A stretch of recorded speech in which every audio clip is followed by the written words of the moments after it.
A new day is breaking over Angkor Wat here in Siem Reap, Cambodia. Untypically for this time of year, it's raining, and the sky is a dark and brooding grey-black. Not the best conditions for capturing the classic tourist sunrise shot over the world's largest religious monument.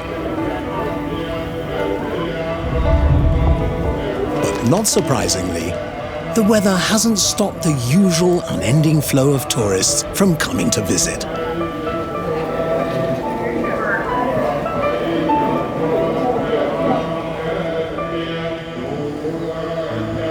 Fortunately, despite its complex and tragic past, for many of the local people in this lovely country, the lure of Angkor Wat continues to provide the most important source of employment.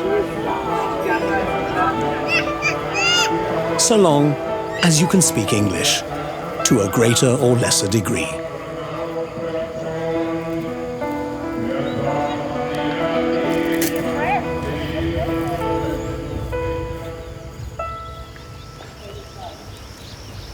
I've been lucky enough to have my business, which has been established 20 years now in Dubai, and always been in some way involved in charitable work. We had a terrific event that we hosted in Dubai on a regular annual basis, which raised a lot of money for different initiatives around the world.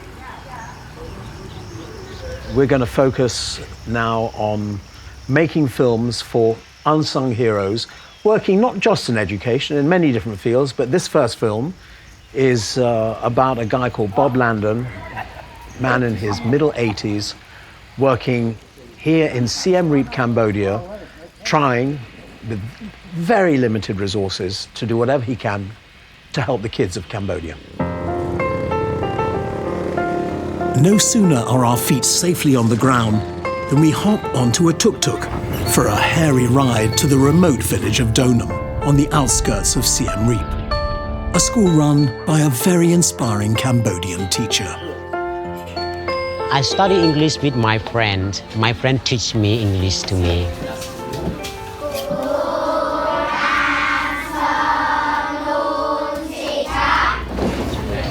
What is my name? Your name is Mr. C. Yes, my name is C. I start to teach English in 2001. You were 20 years old. Yes, 20 years old. They are dancing. Dancing. They are dancing. Are you dancing? No, I don't. No, I am not. No, I am not. Can Bob dance? No, I can't. Can you? Can you dance?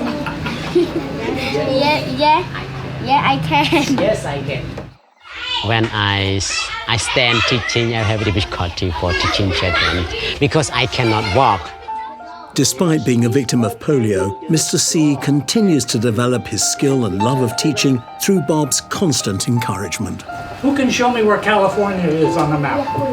I go to Bob workshop in Siem Reap town. Very good, very He good. teach how to teach the children. Very good. Okay, that's where California is. He always give advice to me.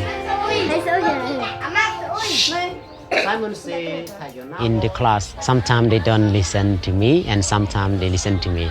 But they don't listen to me, I call everybody come to me and play game and sing English song all together. Yes.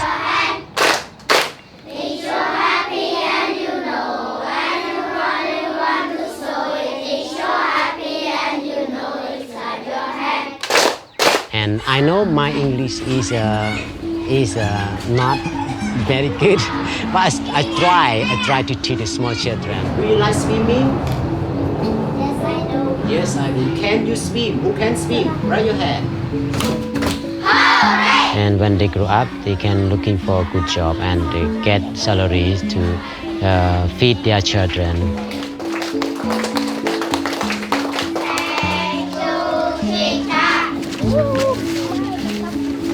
Well, it's very unpredictable how one gets involved in any career. But I didn't have any training to be a teacher. There was a new law in California at that time which required a second language in elementary schools, grades 4, 5, and 6. I was the only one who spoke Spanish in the school I happened to be in. And so I was able to train the teachers in that school. And then later, school district found out what I was doing, and they had me train teachers in 7 schools. Then they invited me to San Diego, to the San Diego City schools with 100 and some schools. And I created the material, and I did a lot of traveling to the different schools in hopes that the teachers would take on some of the capability and spread it. So you're it was, kind of a self-taught teacher trainer? in essence, yes. Yeah, okay, I've never been trained. I had to take, of course, a master's in education, which is terrible, you know, but you get through those Yeah, but you did that. meaningless activities. Sure, You know? but you did do that, and that was, I did that, sure. well, that's quite an accomplishment, actually. But it had nothing to do with teaching or... Well, none of these things ever do. Yeah, that's true. It's, We're so well trained in things we don't need to be trained in, right? Yeah, true. Yeah.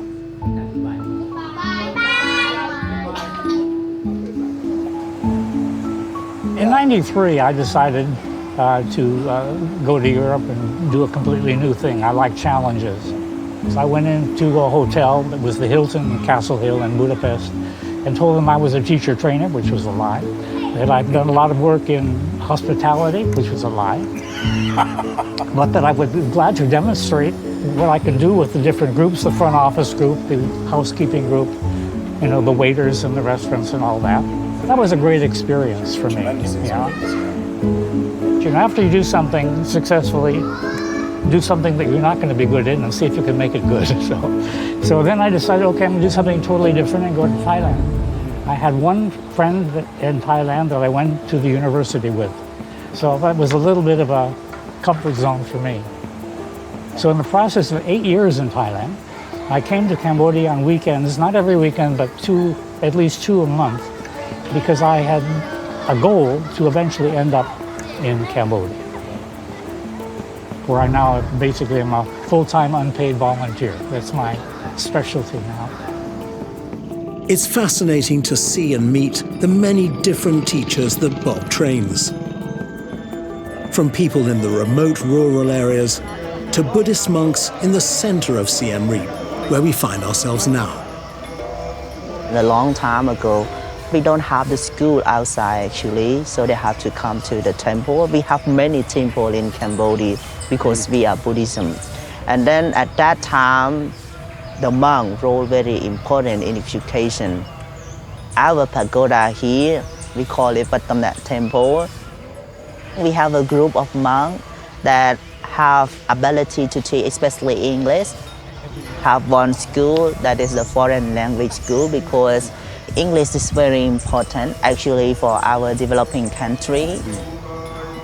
The people, family that living in rural area, they don't understand about the importance of education.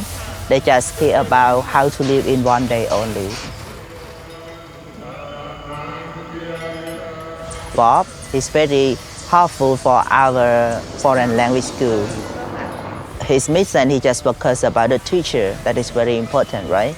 Yes. Because if he can teach the teacher and then the teacher can teach all those students. Bob focused on CLT, Communicative Language Teaching.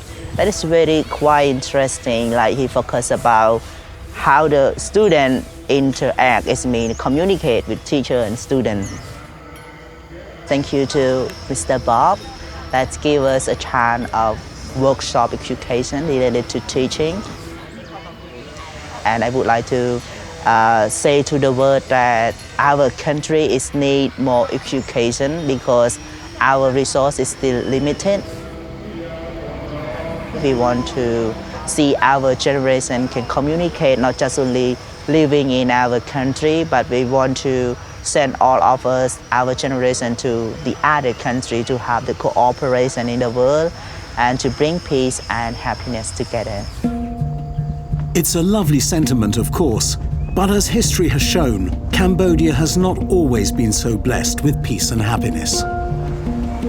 Actually, in 1973-74, I was taking graduate courses at the University of Southern California, and there were a lot of Cambodians there on scholarship. And some became very involved with my family and traveled together, Thanksgiving, Christmas kind of thing together. And then a year later, they had gone back. I was in communication by letter with several of them. And then I found out in 1975 that they had all been killed during the Pol Pot massacre, we'll call it. And so I said to myself at that time, I'm going to go to Cambodia someday and do something that might help the country.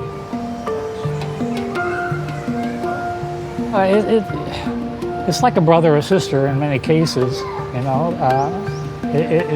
It's kind of a devastating, knowing what potential they had in going back and helping their country, which was their goal, and to have been eliminated like that because they were afraid that anybody intelligent could cause problems for the government.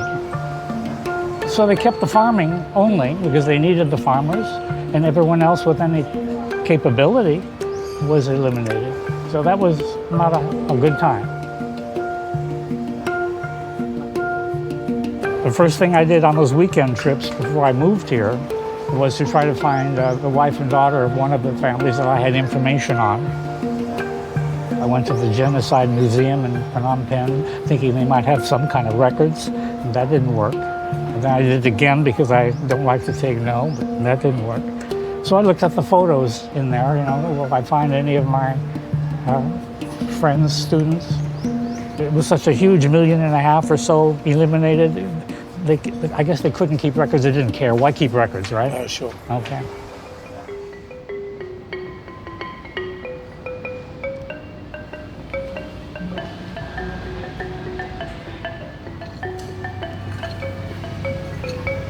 For how long have you been teaching Makara?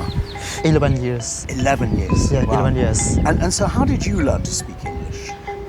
Honestly, from Bob.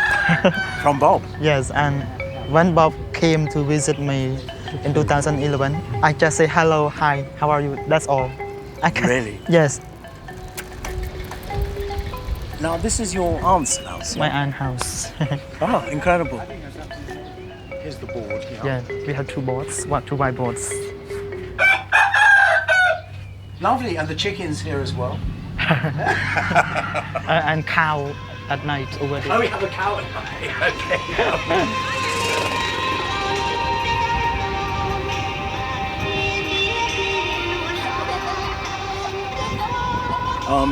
The kids here, you charge them a small fee, or it's completely free, or it's No, not free.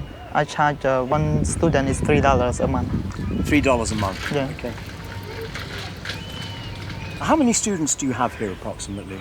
This group I have around 14 or 15. 14 or 15. Yeah, Okay. around about that. Oh, they've arrived, eh?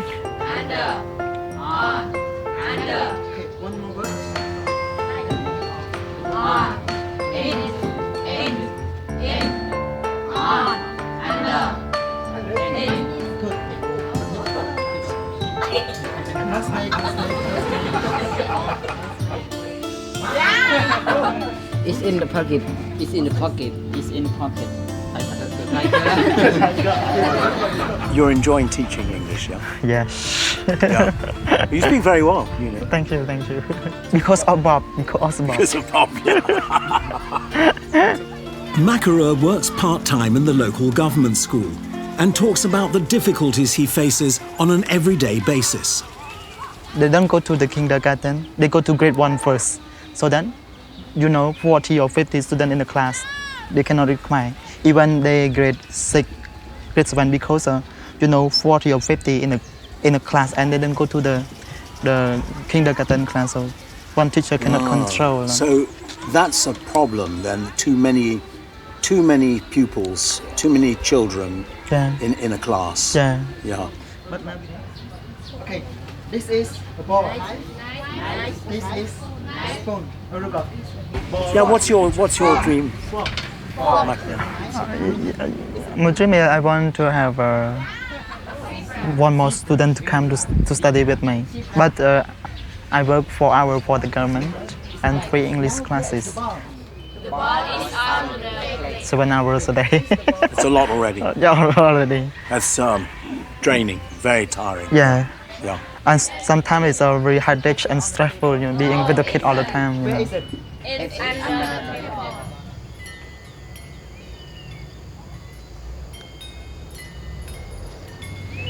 Who makes the classes really fun, doesn't he? Makara has mastered the way of keeping people giving attention.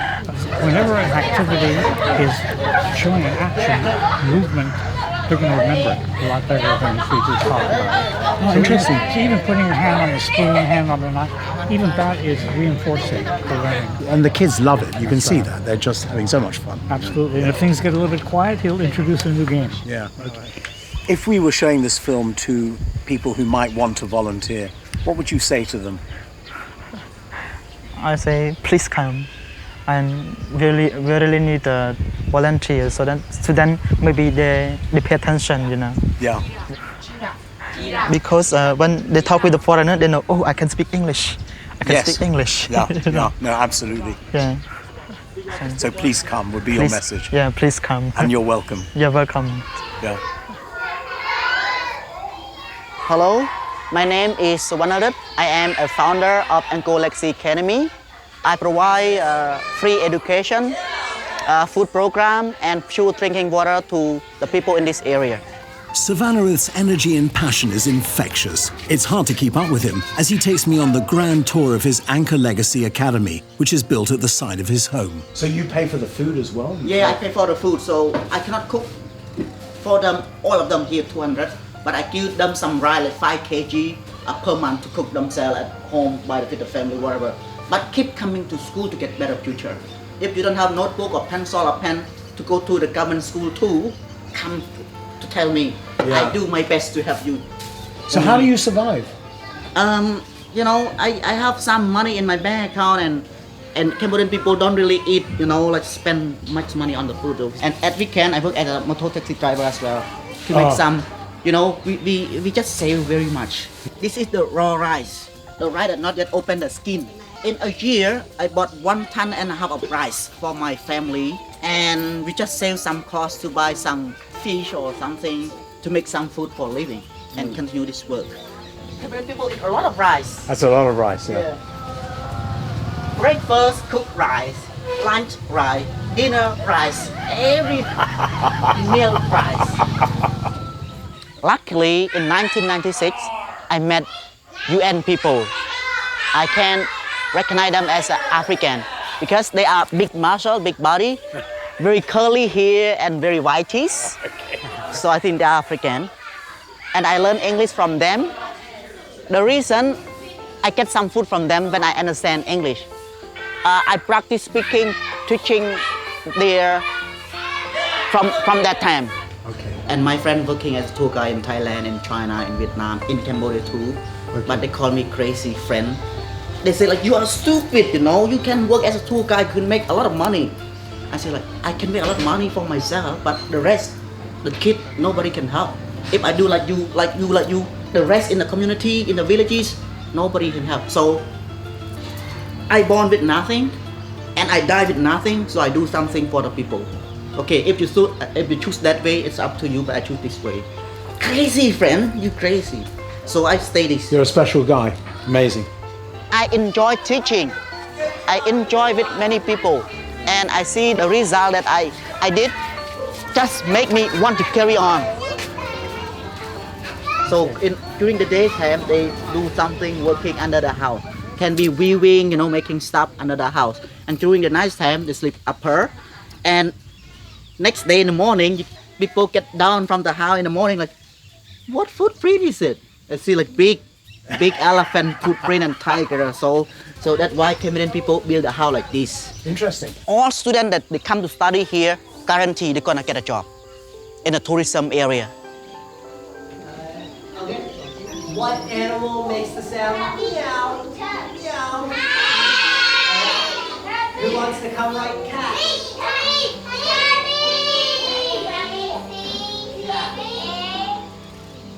Good job. Yeah. So do you want to tell us about what you're up to here in the middle of rural Cambodia?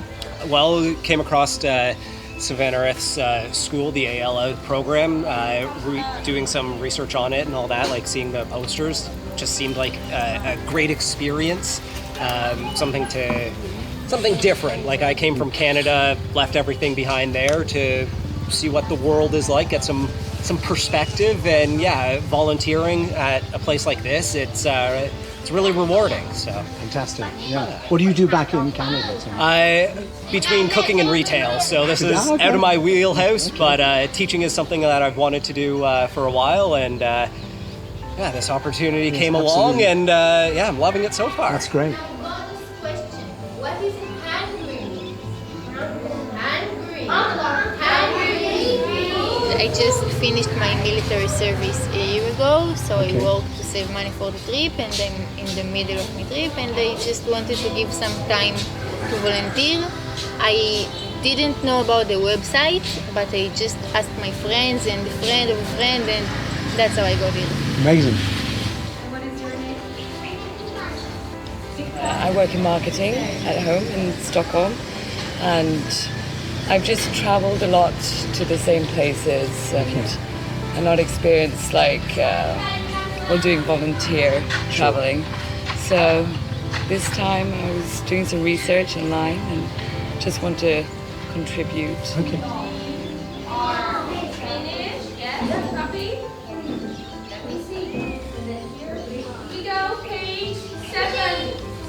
So you have to teach in a very simple way, keep the kids quiet, and you learn to improve yourself with teaching, because I've never taught before in my life. And then when I came here, Savannah just said, okay, you can start teaching now. Here are the books, good luck. I was like, I don't know how to do this, but just from out of nowhere, start from scratch, I just improved myself, and I see that also with them, to learn to work with kids and to know how you can to make your knowledge better for the children also. Okay, that's amazing. So this is where the volunteers stay. Yes. Did you guys know what you were getting into when you came here? Because I believe you're staying here as well. Yeah. We live here. And the whole experience, was it what you expected? Or I think, for me, I had a small inclination, but I've never been anywhere close to this part of the world, so it's a lot to take in, but that's why I'm doing it. I want a different experience, and you can't really get a true idea of what it's like until you're doing it. Yeah. And it's great to hear you say that you've never taught before and you were kind of thrown in at the deep end, because one of our missions is to try to encourage volunteers to come. And I think maybe some people are nervous about the idea they haven't taught before. So it's great to hear it from you. That don't worry about whether you've taught or you haven't taught. Just come. If you've got the willingness to come, you've probably got the willingness to try and teach, Yeah. I would think that's a great message. What I get out of it, besides frustration sometimes, is that, and because it's hard to change habits of teachers. They've been teaching the way they were taught. And so I'm trying to give them new ideas to keep the class more lively and they keep the attention of the students with a variety of techniques. They always slide back, not always and not everyone, but most slide back to the comfort zone of teaching the way they were taught. So I go back and do more workshops and do my best. Sure. But what I really need here, and what we first talked about when we met last year, were volunteers. Because many of the teachers in the villages really don't speak the language well enough to teach it. So I thought, well, let's fill the classroom with one volunteer at a time. And you remember our visit to Mr. C yesterday. Sure. He doesn't have the power and the strength to teach as many hours as he should, so he's down to 2 hours a week now. When I met him, he was doing 8 hours a week. Yes, no, sure. So I'd like to get volunteers in that kind of a setting to be his voice, to complement his voice. Yeah. And so I can use 100 volunteers tomorrow, So we're halfway through our shoot at the moment, and we're here again with Mr. C, this fantastic guy. And all the kids here, they all come here by bicycle, and they come here because they know that they have to do this. They have to learn English, and it's fantastic to see, just to see it. Okay, good morning. Good morning. How are you today? I'm fine, And I want to ask this young girl, what do you want to do when you grow up? I want to doctor. 2 years ago, there was this one little girl who said, I want to be a doctor. She was only 9. So 2 years later, we just came back to see her again. My name is Susday. Chup Sere Susday. I am Cambodia. Ah, okay, nice. You want to be a doctor? Do you remember saying that? Yes. You still want to be a doctor? Yes, I want. Fantastic. And your English is much, much better now. And you want to be a doctor here in Siem Reap? No. Ah, where? It's England. In England? Yeah? Yes. Oh, that's very good. That's great. I want to shake your hand, doctor, and look forward to when you become a real doctor. I come to see you. Check my heart. Bob has introduced me to all these different villages, all these various teachers. So local bank was sponsoring. And through Bob's time here, where he's dedicated his time absolutely for free to help these teachers to teach, and that's what he does. He's doing a fantastic job, and he's much loved by the teachers, and rightly so. It's very inspiring. One line that I heard from Bob in the course of our conversations was underpinning any form of education is good water. It was a great line. It just stuck with me. People talk about clean water and water wells, and people talk about education, but the way he put that in that phrase made you realize that it is a 360-degree problem. That in order to have a school, first of all, you have to have water, because it's actually a requirement for any NGO operating here, but also it's a necessity. And the school we went to this morning, the teacher has, from his own pocket, has managed to finance a water filter system, which is open not just to the school, but all the villages, 3,000 of them, so that anyone who needs water can come and drink from that filtered water system, which is, again, a fantastic initiative. He's a very inspiring guy, the guy I met this morning. So I think that as we look at all the problems, we realize that you have to tackle head-on almost everything. You've got to think through, if you like, the steps, which the first step is putting in water. The second step is making sure there's food to put on the table for the family. The third step is to find some kind of a shelter, some kind of a roofing, so that during the monsoons the teaching can still go on. Then you've got to find some way to support and constantly keep supporting the teachers who are working for free. That's what Bob's been doing. He's been training the teachers to improve, and I hope one day that someone steps forward to take over his incredible role, because he really is a man of enormous experience in education, and he's giving all that absolutely for free and with all his heart. Cambodia needs education. Of course, we can say they need money, but at the end, just bringing money into the country, it's not the answer. My wife and I, we always talked about the orphanage bubble. So they grow up in a situation where when they get up in the morning, the food was already cooked. They never had to worry about clothes because they get a lot of donations. And they never saw, actually, somebody working for the money. Only from the orphanage realized that when you have tourists who visit the orphanage, they give money. And at the end, it was more or less a zoo. And for the kids, it was a problem because they told the kids, oh, it's such a poor kid, oh, it's so sad. So they grew up in a situation where they actually always had food, they always had clothes, and they always had people who told them how sad their life is. Interesting. And that's the tricky part. And for us, we are from Switzerland. So in Switzerland, it's very common to make apprenticeships. Apprenticeship means education for free. It's a dual system. It's the theoretical lesson, it's the practical part. And you get prepared for real life. And that's how this all started. When I was a boy, yes, I saw my uncle. He always go to work, and I realized I want to work as well. But he said, you have to learn English first. So he brought me to a Sangam Center, that's an NGO. One day, I told him I want to work because now I can speak a bit English. Okay. And he brought me to Haven He for brought you to Haven. trainee, yes. Yeah. I studied at Haven from 2012.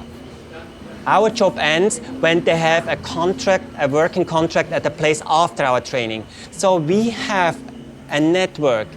We know places they are looking for trainees. So, and that's why we, on one side, we provide the internship, but also we help them to get a job afterwards. Before I came here, I have nothing. Yeah. And I learned a lot from here, how the life skill, how to save money. I know how the money come. Money is not for free. We have to work for money. I learned a lot from them. I have to admit, I have quite often guests, they ask me how they can help. And I think it's very, very difficult. Of course, I have to say this, to have dinner at restaurants like Haven or Marooms or Spoons, all the training restaurants, because that's real life. You get something for your money. I have one trainee, she finished 2 years ago. She's now studying English literature at the university, and she financed her study with a job, front of house job. I want to stay here, and Get married, of course. Yes, I want to be a management. You want to be in management? Yes. That's a great, great dream. I like that. They finance their life. They normally finance their parents' life. And I had one guest who asked me, you can't change Cambodia. Of course not, but I'm not here to change Cambodia. But we can change the future from a few young adults, and they will get married, they will have 2, 3 kids, they will pass on the idea to the kids, and after 1, 2 generations, we have a bigger impact. Yeah. It's not a question of years, it's a question of generations. Sure. Yeah.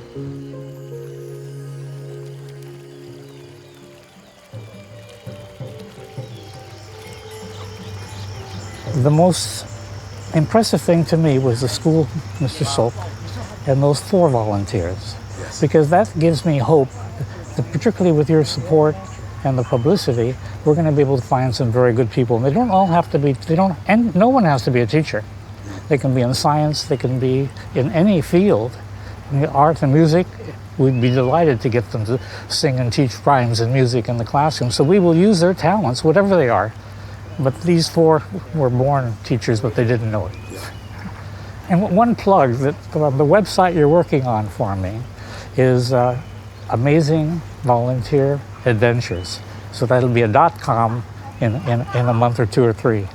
So you can put that at the bottom It'll be there, don't to worry. encourage them to contact It'll us. be probably full frame, I would think, at the end of the But I want to thank you and your team. It's been a marvelous experience.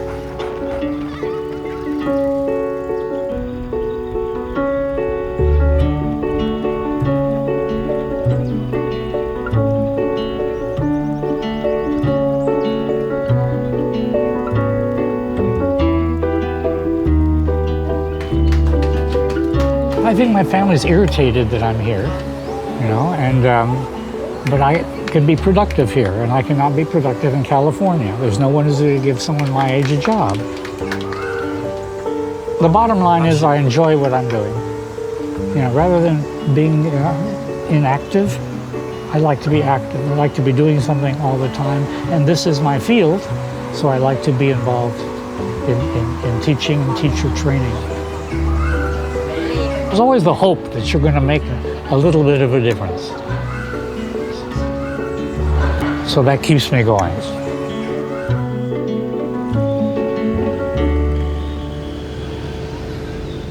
So, as the sun starts to set in Siem Reap, and evening activities begin in and around the noisy downtown, we get ready to say our goodbyes to Bob, all the teachers and children we have met. When I think about what will stay with me from this trip, it is the deep warmth, humour and gentleness of the people. Truly inspiring when you consider the unspeakable suffering that so many experienced during the last bloody century. Is this a testament to the power of healing? And perhaps a testament to the ability to forgive? Or is it just the flow of life, interrupted but yet constant? One thing is certain, the rural village children not only have a great need for more educational opportunities, but also have clearly demonstrated to me a strong desire to learn and thereby improve their lives. For anyone considering a pre-university trip to Southeast Asia, or anyone who might want a different kind of experience, it may be that working as a volunteer teacher in whatever field, in any of the rural schools, for 3, 7, 10, 20 days, might just be the best thing you never considered. You would see the true Cambodia and leave something of worth behind.